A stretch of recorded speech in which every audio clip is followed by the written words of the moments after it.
So do you want to log out other devices on your account but you don't have those devices? Well, in this video I'm going to show you how you can do it. So on the TikTok app, go to your profile tab and then click the top right 3 lines and then click settings and privacy.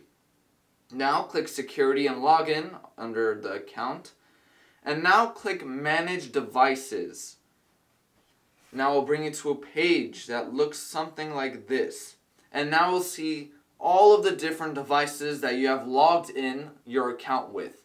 So, for example, there's this iPhone 8. It was a phone, my sister's phone.